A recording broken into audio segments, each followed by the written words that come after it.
তো ডিজিটাল এডুকে সবাইকে স্বাগত। আমি চলে এসলাম তোমাদের শিক্ষা বিজ্ঞানের শিক্ষক বিক্রম স্যার। আজকে তোমরা দেখতে পাচ্ছ, আজকে আমি ক্লাস নিয়ে আলোচনা করছি না। তোমরা দেখতে পাচ্ছ যে আজকে আমি তোমাদের দ্বাদশ শ্রেণীর থার্ড সেমিস্টারে তোমাদের যে প্রশ্ন কাঠামো এবং তোমাদের সিলেবাস অধ্যায় সেই সম্পর্কে আমি আজকে তোমাদের আলোচনা করব। ঠিক আছে, তাহলে শুরু করতে চলেছি তোমাদের দ্বাদশ শ্রেণীর এডুকেশন অর্থাৎ শিক্ষা বিজ্ঞান বিষয়ের থার্ড সেমিস্টারের নম্বর বিভাজন এবং সিলেবাস সংক্রান্ত আলোচনা। ঠিক আছে, তোমরা প্রত্যেকে খাতায় নোট ডাউন করে নাও আজকের সিলেবাস এবং প্রশ্ন কাঠামো, কোন কোন অধ্যায়গুলো আমাদের থার্ড সেমিস্টারে দ্বাদশ শ্রেণীতে দিয়েছে এবং কোন অধ্যায়গুলো আমাদের নতুন অ্যাড হয়েছে এবং কোন অধ্যায়গুলো আমাদের পুরোনো টপিক থেকে রয়েছে সেই সম্পর্কে বিস্তারিত সম্পর্কে আজকের এই ক্লাসে আলোচনা করব। ঠিক আছে, তো চলো শুরু করি। আজকে আমাদের যে সিলেবাস এবং নম্বর এবং প্রশ্ন কাঠামো সংক্রান্ত তোমাদের শিক্ষা বিজ্ঞান দ্বাদশ শ্রেণী। ঠিক আছে, তো শুরু করি। তোমরা দেখতে পাচ্ছ শিক্ষা বিজ্ঞান বিষয়ের নতুন সিলেবাস তোমাদের থার্ড সেমিস্টার ও প্রশ্নের ধরন সম্পর্কে 2025 অর্থাৎ 2025 সালে তোমাদের যে থার্ড সেমিস্টার পরীক্ষা হতে চলেছে সেই পরীক্ষার যে সিলেবাস এবং প্রশ্ন কাঠামো এবং নম্বর বিভাজন সম্পর্কে আজকে তোমাদের আলোচনা। তো তোমরা দেখতে পাচ্ছ আমাদের এই যে টোটাল আমাদের যে টপিক বা ইউনিট রয়েছে আমাদের টোটাল হচ্ছে দুটো। ঠিক আছে, গ্রুপ এ আমাদের গ্রুপ রয়েছে দুটো, গ্রুপ এ এবং গ্রুপ বি। এই গ্রুপ এ কে আমরা দুটো ভাগে ভাগ করেছি, ইউনিট 1 আর হচ্ছে ইউনিট 2। আবার গ্রুপ বি কেও আমরা দুটো ভাগে ভাগ করেছি, ইউনিট 1 এবং ইউনিট 2। আবার সেই 1 এবং 2 এ বিভিন্ন রকম তিনটা করে আমরা সাবপয়েন্ট আকারে পড়ব। তো আমরা যেটা প্রথমে আলোচনা করব এডুকেশন বা শিক্ষা বিজ্ঞানের গ্রুপ এ থেকে। দেখতে পাচ্ছিস তোমরা এখানে আমাদের গ্রুপ এ, এই যে গ্রুপ এ ইউনিট 1, আমাদের গ্রুপ এ যে অধ্যায়ের নাম দেওয়া আছে আধুনিক ভারতীয় শিক্ষা।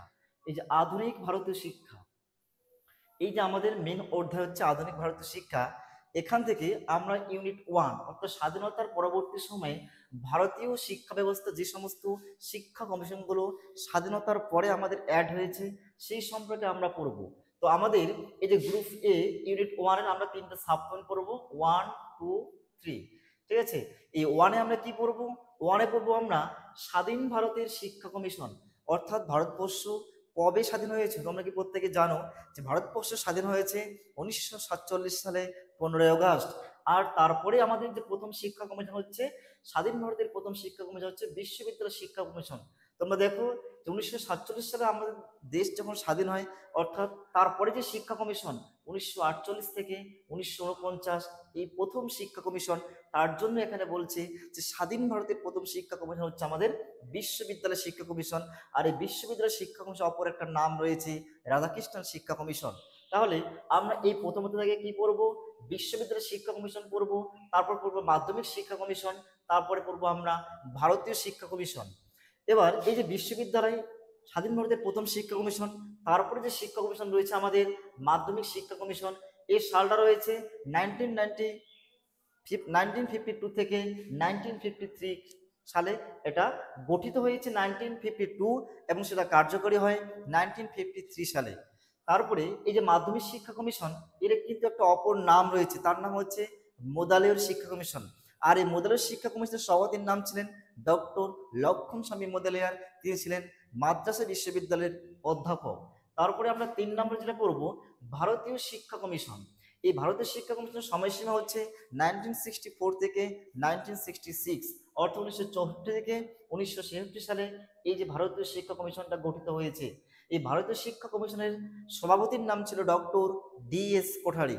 যদি বলে সময়সীমা কত, বলতে হবে 1964 থেকে 1966। তারপরে আমরা এই সাব পয়েন্ট যে 1 এর 2 তে কি পড়বো? আমরা দ্বিতীয় অধ্যায় কি পড়বো? দেখো, জাতীয় শিক্ষানীতি রয়েছে 1986 এবং 2020 অর্থাৎ 2020। অর্থাৎ এই যে 1986 এটা আমাদের পুরোনো টপিক থেকে রয়েছে। এবার যেটা আমরা নতুন পড়বো সেটা হচ্ছে 2020, তো 2020 সালের যে আমাদের নতুন জাতীয় শিক্ষানীতি, এবার এটা তোমাদের এবার থার্ড সেমিস্টার নতুন কিন্তু অ্যাড হয়েছে, আগে কিন্তু পুরোনো সিলেবাস এটা ছিল না।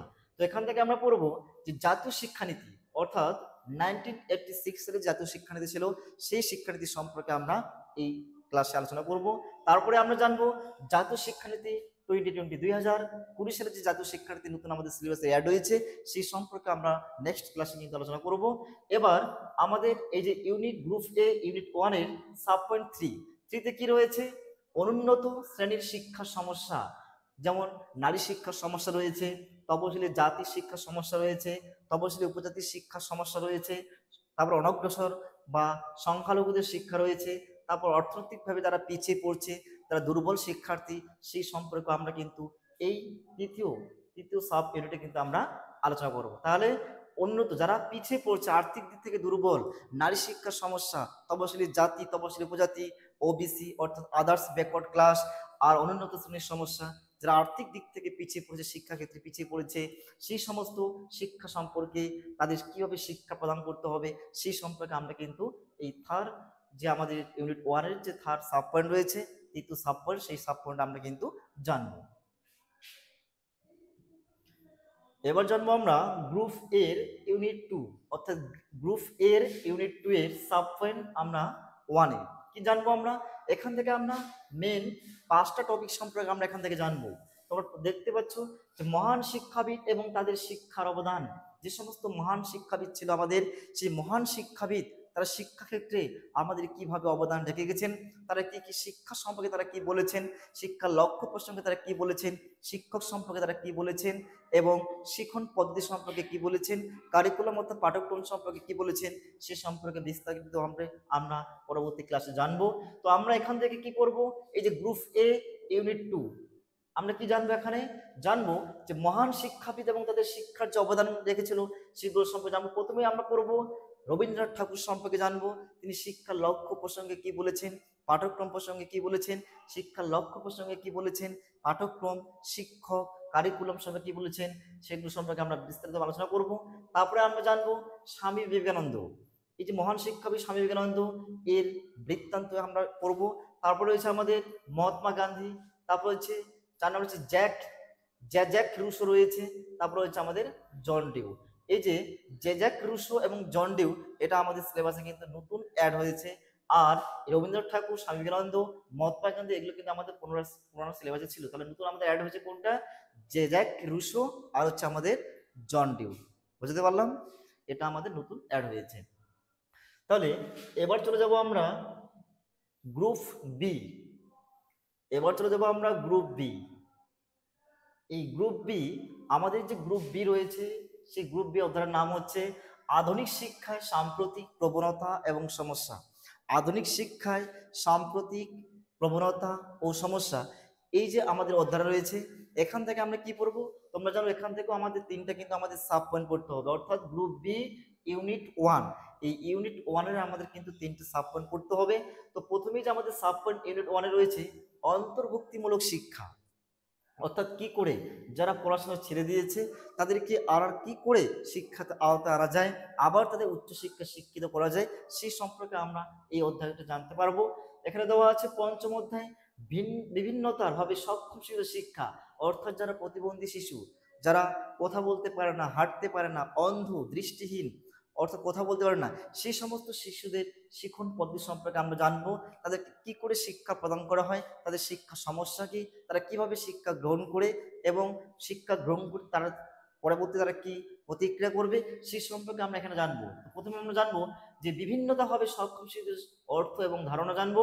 2 রয়েছে বিভিন্নতর হবে সক্ষম শিশুদের শ্রেণীবিভাগ সম্পর্কে জানবো আমরা। 3 রয়েছে বিভিন্নতা হবে সক্ষম শিশুদের শিক্ষার বিশেষ চাহিদা, তাদের কি কি চাহিদা রয়েছে সেই সম্পর্কে আমরা জানবো।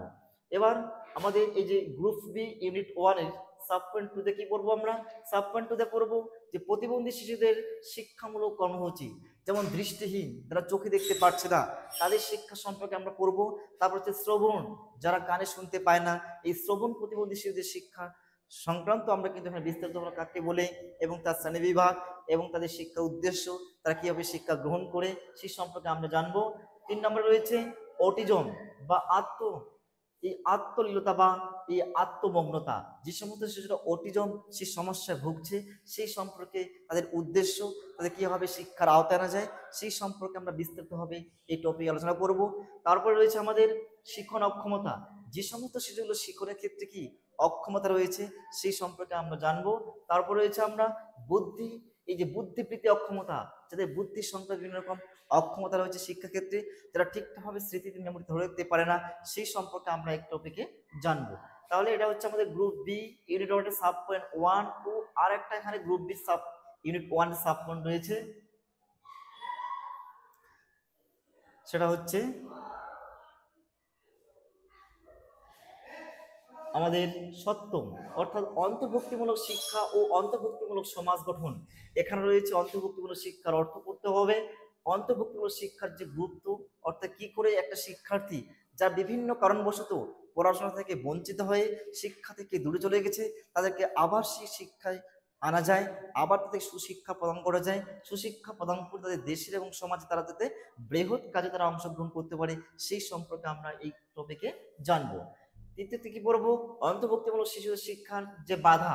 এই যে অন্তর্ভুক্তিমূলক শিক্ষা, শিশুদের শিক্ষা প্রদান করতে গেলে কি কি আমাদের বাধা বা সমস্যার মুখে পড়তে হয়, সেই সম্পর্কে আমরা পড়বো, এবং তারপরে সেই বাধা বা সমস্যা থেকে তাদের কি করে সমাধান করে তাদেরকে ভালো বা সুপথে নিয়ে আসা যায়, সেই সম্পর্কে আমরা পড়বো।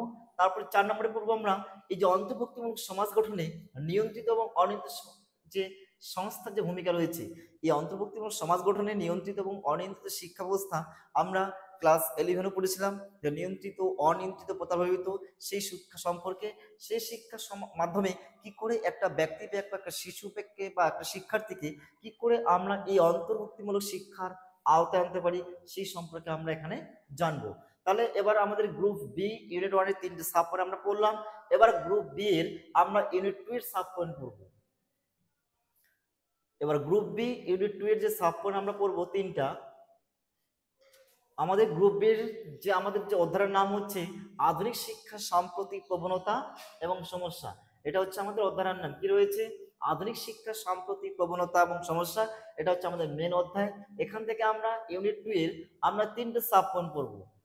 সকলের জন্য শিক্ষা, অর্থাৎ এডুকেশন ফর অল, অর্থাৎ সকলের জন্য শিক্ষা, এডুকেশন ফর অল। তাহলে এই যে গ্রুপ বি ইউনিট 2 এর আমরা সাব পয়েন্ট যে 3টা পড়বো, এখানে অষ্টম অধ্যায় দেওয়া আছে। এখানে পড়বো আমরা একবিংশ শতাব্দীর শিক্ষার বিশ্বব্যাপী দৃষ্টিভঙ্গি, অর্থাৎ একবিংশ শতাব্দীর শিক্ষা যে বিশ্বব্যাপী দৃষ্টিভঙ্গি, আমাদের 4টা টপিক সম্পর্কে আমরা এখানে জানবো।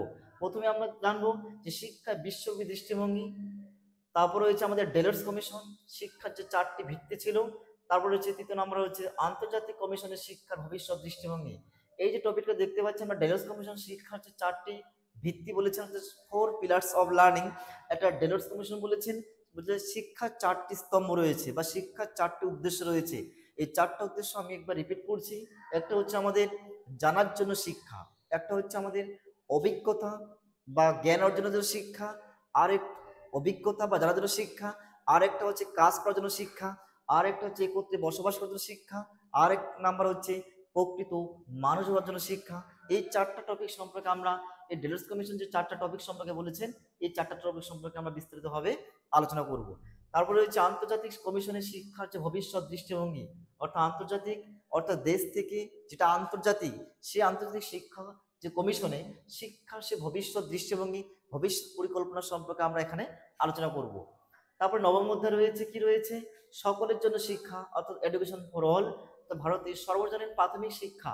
অর্থাৎ এই যে ভারতীয় সর্বজনীন প্রাথমিক শিক্ষা, যেটা 2001 সালে এই সর্বশিক্ষা অভিযান কিন্তু গঠিত হয়, আর 2002 সালে কিন্তু এটা চালু হয়। অর্থাৎ যে সমস্ত শিশুরা, অর্থাৎ 6 থেকে 14 বছর যে সমস্ত শিশুরা শিক্ষা থেকে ছেড়ে দিয়েছে, তাদেরকে আবার সেই শিক্ষা মানে আনতে হবে, আওতায় আনতে হবে। সেই শিক্ষাটাকে বলছি আমরা সর্বশিক্ষা অভিযান। অর্থাৎ 6 থেকে 14 বছর প্রত্যেকটা শিক্ষার্থীকে শিক্ষার আওতায় আনতে হবে এবং তাদের অবৈতনিক এবং বাধ্যতামূলক শিক্ষা প্রদান করতে হবে। সেই শিক্ষাটাকে আমরা বলছি সর্বজনীন প্রাথমিক শিক্ষা। যে শিক্ষাটা চালু হয়েছে, অর্থাৎ গঠিত হয় 2001 সালে, আর সেটা চালু হয়েছে 2002 সালে, সেটা কার্যকরী হয়। যদি বলি যে গঠিত হয় কবে, আমি কি বলবো বলো, 2001 সালে। আর লাগু হয় বা চালু হয় কবে, 2002 সালে। এগুলো কিন্তু আমাদের এমসিকিউ আকারে কিন্তু আসতে পারে।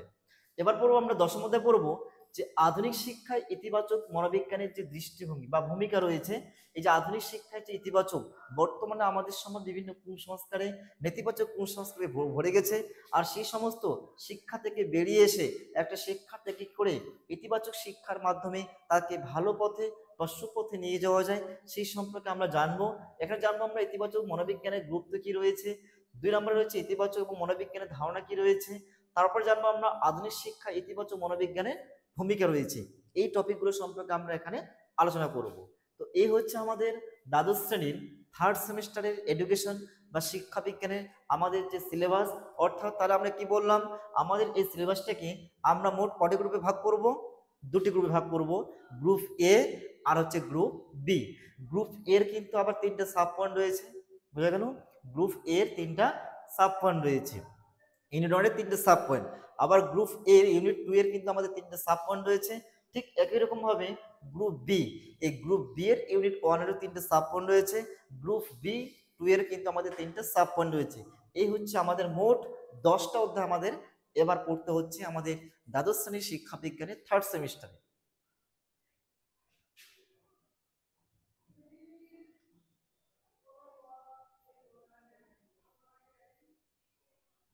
এবার আমরা জানবো প্রশ্ন কাঠামো এবং নম্বর বিভাজন সম্পর্কে।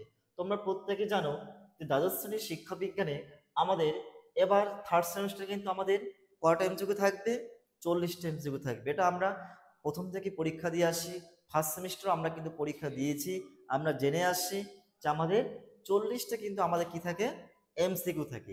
এবার বলছে, অনেকেই বলছে দাদা বোঝানোর তো কিছুই নেই, আমাদের 40টা এমসিকিউ থাকবে, আমরা 40টায় গোল করে দিয়ে আসবো, তাহলে আমরা 40-এ কিন্তু 40 পেয়ে যাবো। তো এটা কি সত্যি? না, আমাদের 40টা এমসিকিউ থাকবে ঠিকই, কিন্তু 40টা কিন্তু একই রকম আমাদের থাকবে না, ঠিক আছে? বোর্ড বলেছে আমাদের যে 40টা এমসিকিউ থাকবে সেটা আমাদের 60টা ভাগে বিভক্ত থাকবে। বুঝতে পারলাম? 60টা ভাবে সে এমসিকিউ গুলো থাকবে। প্রথমে থাকবে আমাদের কি থাকবে, সঠিক উত্তরটি নির্বাচন করো, এটা এক প্রকার থাকবে, টাইপের থাকবে। তারপর থাকবে আমাদের শূন্যস্থান পূরণ করো। বুঝতে পারলাম? তাহলে কটা টপিক হলো, 2টা। একটা কি বললাম, সঠিক উত্তরটা নির্বাচন করো, মানে 4টা অপশন থাকবে, তোমাকে যে কোনো একটা অপশন টিক মার্ক দিতে হবে। আর একটা থাকবে কি, শূন্যস্থান পূরণ করো। আর একটা থাকবে স্তম্ভ মেলানো। বুঝা গেল? স্তম্ভ মেলানো। তারপর থাকবে বিবৃতি, তারপর ডায়াগ্রাম থাকবে, চিত্র থাকবে। এইভাবে ডান পাশ এবং বাম পাশ মেলাতে হবে। এইভাবে তোমাদের 60টা টাইপের কিন্তু আমাদের এমসিকিউ কিন্তু এবার এই পরীক্ষা কিন্তু থাকতে চলেছে, যেটা তোমরা ক্লাস 11-এ যে নিয়মে তোমরা সিলেবাস প্রশ্ন কাঠামো পরীক্ষা দিয়েছো সেটা কিন্তু এবারও কিন্তু হচ্ছে। কিন্তু কোনো স্কুল হয়তো সেটা মানে না, কোনো কোনো স্কুল সে 60টা টাইপের প্রশ্ন করতে চায় না। অনেক স্কুলে দেখলাম আমি যে প্রত্যেকটা এমসিকিউ আকারে কিন্তু তোমাদের পরীক্ষা হয়েছে। তাই এবার কিন্তু আমাদের বোর্ড বলে দিয়েছে এবার কিন্তু পরীক্ষা হচ্ছে আমাদের উচ্চ মাধ্যমিক শিক্ষা সংসদ কিন্তু এবার প্রশ্ন করবে। তো সেহেতু আমাদের 60টা টপিকে কিন্তু ভালো করে কিন্তু পড়তে হবে। বোর্ড বলেছে এই যে আমাদের 40 মার্কের যে আমাদের পরীক্ষা হচ্ছে, এই যে 40 মার্কের যে আমাদের পরীক্ষা হচ্ছে, এই 40 মার্কস আমাদের 60টা টপিকে থাকছে। তার মধ্যে এই 40 মার্কস আমাদের 3টে ভাগে কিন্তু ভাগ করেছে। অর্থাৎ বোর্ড বলে দিয়েছে যে এই 40 নম্বরের মধ্যে আমাদের 50% কত হচ্ছে, 40-এর মধ্যে 50% কত হচ্ছে বলো, 20 হচ্ছে না? 40-এ 50% হলে কত হচ্ছে, 20 হচ্ছে। এই 20 নাম্বার থাকবে তো আমাদের খুব সহজ প্রশ্ন থাকবে। বোর্ড বলে দিয়েছে যে আমাদের যে 40 মার্ক পরীক্ষা থাকবে, এই 40টা নাম্বার আমাদের 3টে ভাগে থাকবে। বোর্ড বলে দিয়েছে তাহলে এই 40 নাম্বারটা আমাদের 40-এর মধ্যে 50 আমাদের 20%, অর্থাৎ 50% হচ্ছে 20 নাম্বার, অর্থাৎ 20 হচ্ছে। 50% থাকবে, খুব সহজ প্রশ্ন থাকবে। যারা সারা বছর বই পড়বে না, 1 মাস আগে যারা বই পড়া স্টার্ট করবে তারাও কিন্তু এই 20 নাম্বার কিন্তু তারা কিন্তু পেয়ে যাবে। বুঝতে পারলাম? এবার হয়েছে 30%, অর্থাৎ 40-এ 30% কত হচ্ছে, 12 নাম্বার। এই 12 নাম্বার হচ্ছে একটু কঠিন টাইপের হবে। এই 12 নাম্বার একটু কঠিন টাইপের হবে, যেমন সাল থাকবে, উক্তি থাকবে, কে বলেছেন। আর আগের 20 নাম্বার থাকবে খুব সহজ। বুঝতে পারলাম? শুধু টিকমার্ক বা আমাদের 4টা অপশন থাকবে, যে কোনো আমাদের একটা অপশন কিন্তু সেখানে লিখতে হবে। আর এই 30%, অর্থাৎ 40-এর মধ্যে হচ্ছে 12%, এই 12 নাম্বার থাকবে আমাদের একটু সাল টাইপের, উক্তি টাইপের। বুঝতে পারলাম? কবে কে গঠন করেছে, কবে হয়েছিল, কবে লাগু হয়েছে, এই সম্পর্কে থাকবে। আর আমাদের 20%। এই 20% কত হচ্ছে 8। এই 8 হচ্ছে আমাদের বোধগম্যতা অর্থাৎ কনসেপচুয়াল প্রশ্ন থাকবে। এই প্রশ্ন যারা টপিকটাকে ভালো করে বুঝবে তারাই কিন্তু এই 8 নাম্বার কিন্তু তারা কিন্তু প্রশ্নের অ্যান্সার করতে পারবে। আর যারা টেক্সট বুকটা ভালো করে পড়বে না তারা কিন্তু, যারা প্রশ্নটাকে ভালো করে বুঝতে পারবে না, যাদের কনসেপ্ট ক্লিয়ার থাকবে না, তারা কিন্তু এই 8 নাম্বার তাদের পক্ষে কিন্তু কঠিন হয়ে যাচ্ছে। বুঝতে পারলাম? তাহলে এই 40 নাম্বার আমাদের কি থাকবে, 50% থাকবে। 20 না 50-তে 20 হচ্ছে, এই 20 থাকবে আমাদের খুব সহজ, সবাই এটা অ্যান্সার করতে পারবে। তারপরে 30% হতো, 30 হচ্ছে 12%। এই 12তে এই 12 নাম্বার কিন্তু একটু সাল টাইপ উক্তি টাইপ থাকবে, বোঝা গেল? তারপরে হচ্ছে আমাদের 20% অর্থাৎ 20 মার্ক, 20% থাকবে আমার 20 দিয়ে 8 হচ্ছে, 40-এ 20% হলে 8 হচ্ছে। এই 8 নাম্বার থাকবে কনসেপ্টুয়াল অর্থাৎ বোধগম্যতার প্রশ্ন। আগে টপিকটাকে ভালো করে বুঝতে হবে, প্রত্যেকটা লাইন ভালো করে পড়তে হবে, তাহলে কিন্তু এই 8 নাম্বার আমরা পেয়ে যাব। বুঝতে পারলাম? তাহলে এই যে 40 নাম্বারটা আমাদের 60টা প্রশ্ন কাঠামো কিন্তু হতে চলেছে, তাই সেহেতু ভালো করে কিন্তু আমাদের পড়াশোনা করতে হবে এবার। তাহলে দেখো এই যে গ্রুপ এ আর হচ্ছে আমাদের গ্রুপ বি, গ্রুপ এ এবং গ্রুপ বি। গ্রুপ এ আমাদের প্রথম যাদের নাম হচ্ছে আধুনিক ভারতীয় শিক্ষা, আর গ্রুপ বি হচ্ছে আধুনিক শিক্ষা সাম্প্রতিক প্রবণতা এবং সমস্যা।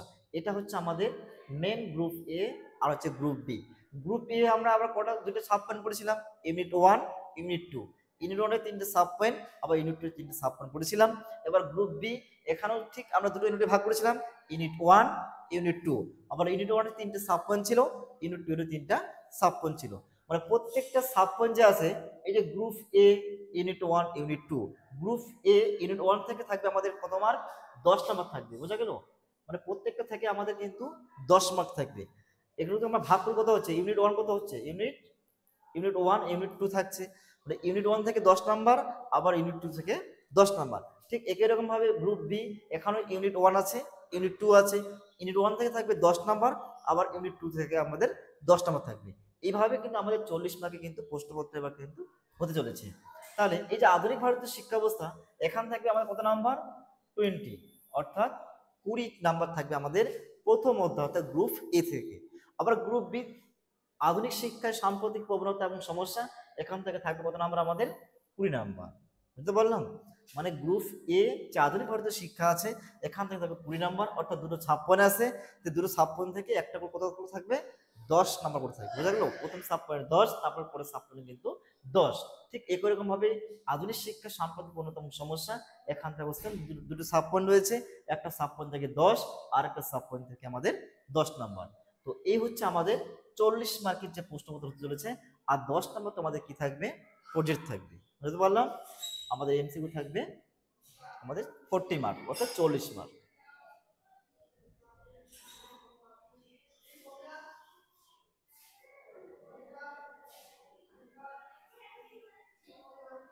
তো ঠিক আছে, আজকে তোমাদের আমি যে আলোচনা করলাম থার্ড সেমিস্টারের প্রশ্ন কাঠামো এবং নম্বর বিভাজন সম্পর্কে, তোমরা অবশ্যই সেই আজকের যে নম্বর বিভাজন এবং প্রশ্ন কাঠামোটি তোমরা প্রত্যেকটা বন্ধু বান্ধবীকে শেয়ার করবে, তারাও যাতে এই যে সিলেবাস এবং প্রশ্ন কাঠামো তোমাদের দ্বাদশ শ্রেণীর থার্ড সেমিস্টারে হতে চলেছে সেটা যাতে ভালো করে সেগুলো বুঝতে পারে। ঠিক আছে, তো আজকের ক্লাস আমি এখানে সমাপ্ত করলাম। সবাইকে থ্যাংক ইউ এবং ধন্যবাদ।